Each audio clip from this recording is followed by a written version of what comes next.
Selamat sore pendengar Mardin yang berbahagia. Saya mewakili juru bicara gugus tugas COVID-19 Kota Blitar akan menyampaikan perkembangan data jumlah kasus COVID-19 hari Sabtu tanggal 25 Juli.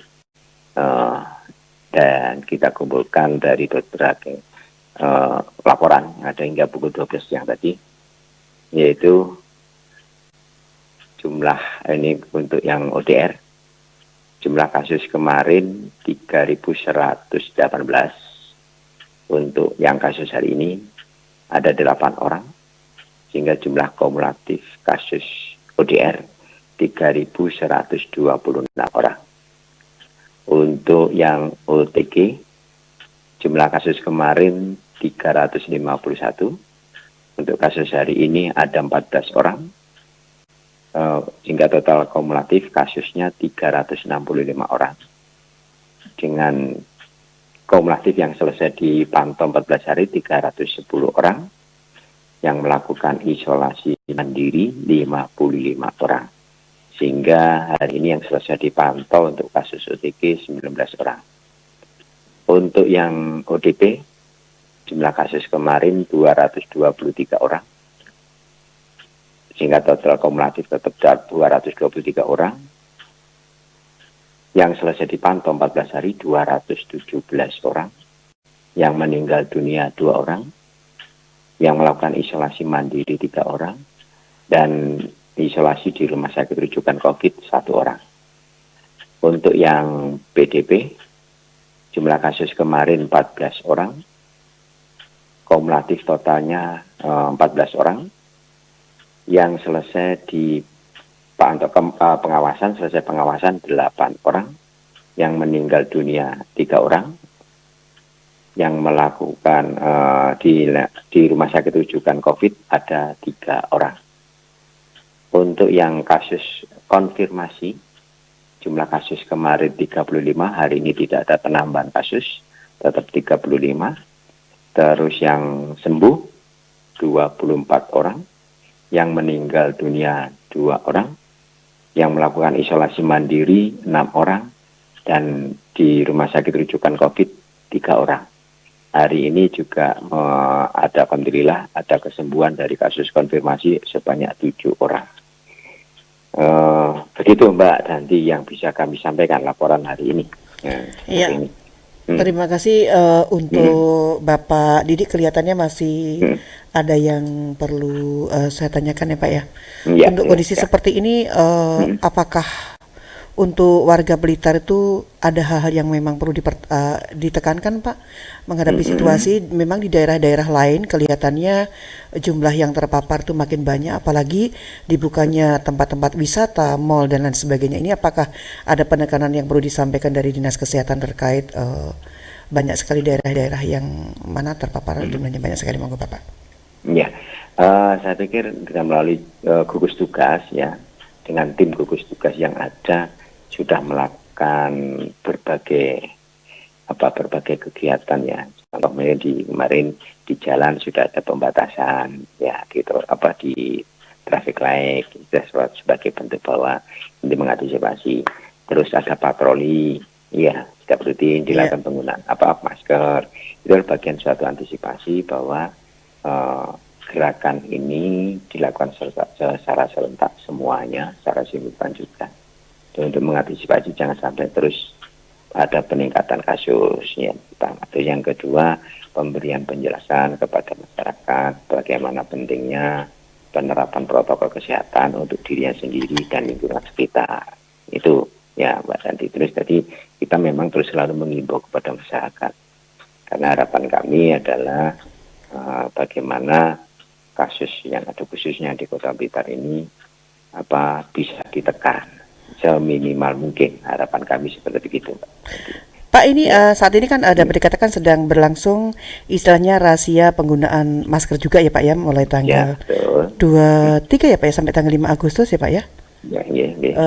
Bagaimana Bapak dengan adanya istilahnya rahasia ini, apakah juga mempengaruhi jumlah saudara-saudara kita yang terpapar atau terjadi penekanan dari jumlah yang terpapar gitu Pak? Apa ada yang itu Pak? Begini, berkaitan dengan razia masker ini sebagai penegakan disiplin, penegakan sanksi dan semuanya. Tapi ending output yang kita harapkan bukan karena ada razia nanti pakai. Tapi kalau nggak ada razia, nggak pakai. Output yang kita harapkan adalah perubahan perilaku dari semua masyarakat, elemen masyarakat yang ada, bahwa ini penting gitu loh, penting untuk dirinya sendiri. Otomatis kalau dirinya sendiri pakai semuanya, pakai berarti menyadari pentingnya untuk orang lain juga. Jadi memang ada kerjasama ya, begitu, pemahaman, pengertian, bukan berarti ini ada rahasia, begitu artinya pakai. Tapi setelah nggak ada rahasia, nggak usah pakai. Tentunya dengan keterbatasan semua yang ada kan tidak mungkin setiap hari rahasia. Terus artinya begini, kita melatih masyarakat, mendidik masyarakat untuk menyadari diri, menyadari sendiri, penting itu di situ, gitu. Perubahan perilaku yang diharapkan bahwa ini adalah untuk kepentingan bersama, karena COVID juga harus musuh bersama, bukan musuhnya siapa-siapa, gitu loh, yang kita harapkan seperti itu. Pak Didi, untuk 7 orang yang sembuh tadi, Pak, ini apa sembuh untuk hari ini jumlahnya 7 atau bagaimana, Pak? Dia sembuh dalam arti tanda kutip bahwa tidak ada gejala, sudah selesai ada di situ. Sehingga tapi tetap protokol kesehatan dalam arti itu tetap melakukan, ya. Dalam arti kalau seandainya kasus konfirmasi, kebanyakan mayoritas kan tanpa gejala, ya, tanpa gejala. Tetapi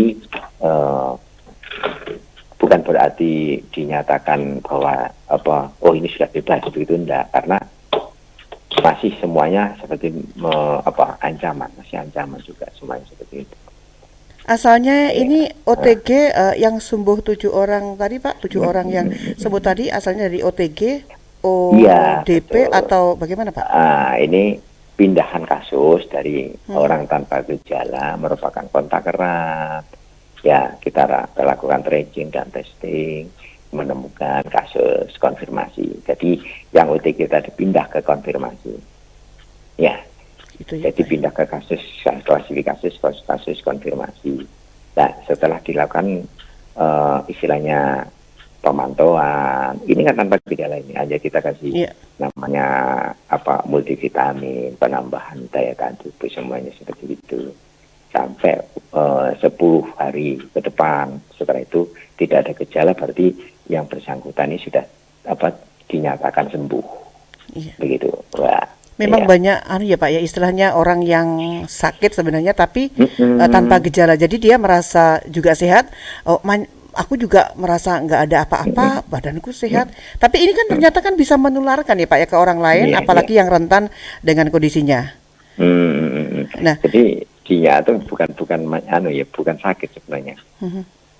Artinya ya sehat tetapi ada virus. Kadang-kadang kita nggak menyadari bahwa kita dia misalnya, ini saya sehat, karena dilihat dari secara fisik tetapi ketika dilakukan pengambilan spesimen, baru muncul, ternyata sakit. Ya ini yang banyak sekali yang terjadi saat ini, artinya bahwa tidak ada kendala atau keluhan apa-apa, tetapi yang bersangkutan itu sudah ada virusnya di dalam.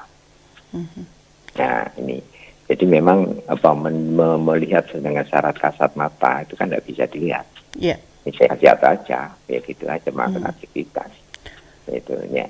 Pak, untuk 7 orang OTG ini ya Pak ya, 7 orang OTG ini dari tracking kasus mana ya Pak ya? Ini mayoritas dari Kelurahan Rembang, Kelurahan Karangtengah, ya mayoritasnya yang dari kasus itu. Terus ada sebagian kecil dari dari beberapa kelurahan yang ada, tapi kebanyakan memang dari Kelurahan Rembang dan Kelurahan Karangtengah, ya. Yang sudah sembuh ya, maksudnya kasus ini sudah sembuh seperti itu. Jadi memang pas ketika ada peningkatan kasus di daerah tersebut, kita analogikan bahwa di situ ada terpapar banyak orang. Nah, bagaimana untuk mendapatkannya kita lakukan testing semuanya di situ yang pernah kontak. Jadi akhirnya menemukan begitu. Jadi istilahnya orang yang pernah kontak ya Pak ya, merasa pernah kontak dengan pasien misalnya yang terpapar ya Pak ya, kita harus cepat istilahnya periksa ya Pak ya. Periksa dan Ini. kita tuh menangkap di dalam artian bahwa ini karena apa penularan apalagi yang namanya kontak erat itu kan dalam tanda kutip maksimal 2 meter ya, sama 2 meter. Banyak misalnya kalau di rumah pasti ya di rumah gitu ya, yang ada jelas. Terus ada bermain ngobrol-ngobrol tanpa sengaja. Itu ya dong. Bukan berarti tanda kutip ini kontak eratnya ini memang perlu dipemahaman kepada masyarakat. Yang dinamakan kontak erat itu mungkin berarti hanya bukan sekedar kemarin saya ketemu, lah bentuk ketemunya bagaimana? Nah ini ya Pak ya, misalkan ini yang perlu dipahami di sini. Iya, tanpa kemarin kita ini, sadari. Ini contoh saya dengan jenengan ini. Iya. Ngobrol kemarin, saya kemarin ketemu ngobrol. Kalau semacam begini kan bukan kontak erat namanya. Iya, jarak jauh Pak ya, bermeter-meter. Bermeter-meter. Lah ini, Insya jadi pemahaman di dalam arti kontak erat itu bisa semobil, bisa serumah, sekantor, ya kan. Terus berkomunikasi kurang lebih dari 20 menitan, apalagi tanpa tanpa masker, ya. Nah ini jarak 2 meter lah maksimal 2 meter itu. Iya. Ini yang namanya kontak erat. Kalau hanya hello saja, halo gitu saja ya, bukan kontak erat itu namanya. Apalagi sekarang saya hello sama Bapak Didi ya jauh sekali. Oh ya Pak, maaf ya Pak ya, ini sekarang kan informasinya banyak sekali kantor-kantor ya. Ini dapat dikatakan juga banyak yang terpapar. Padahal kan ruangannya tertutup ber-AC, dapat dikatakan lebih steril. Tapi kenapa kok bisa hal ini terjadi Bapak? Ya tadi saya bilang kontak erat. Ya kontak erat dalam artian boleh kita masker kadang-kadang ada kelupaan sekecil apapun lupa. Ya. Nggak sengaja begitu ya, kita mungkin habis pegang hidung atau buka mulut terus menyentuh meja, menyentuh apa lah, yang lainnya juga menyentuh meja itu, nah semacam itu. Jadi secara kontinuitas ya ketemu ya, makanya dari 14 hari. Kenapa? Hitungannya di situ itu karena proses masa inkubasi ya, proses masuk itu proses lama. Jadi seolah-olah itu nggak ada masalah sebenarnya, tapi kontinuitas itu muncul. Itu jadi di ruangan tertutup, dalam arti bukan tertutup ya, ruangan yang apa namanya di dalam ruangan lah. Nah, berarti perlu adanya sirkulasi yang bagus ya Pak Didi? Ya sirkulasi. Jadi istilahnya sirkulasi, tidak hanya sirkulasi yang cukup. Tadi protokol juga harus tetap diperhatikan tapi ya Pak ya. protokolnya enggak akan ya. Sama ya Pak ya. Jadi semuanya tetap protokol kesehatan tetap diperhatikan, sirkulasi udara juga yang bagus juga ya Pak ya. Pak Didi, terima kasih banyak informasinya. Ini wacana yang sangat bagus sekali buat kita untuk Sobat Mahardika, bahwasanya kita harus tetap mewaspadai COVID-19 ya. Mudah-mudahan saja kesadaran atau kedisiplinan kita makin meningkat. Matur sangat, semoga tambah sehat. Salam tangguh Bapak Didi. Amin. Assalamualaikum warahmatullahi wabarakatuh Pak Didi.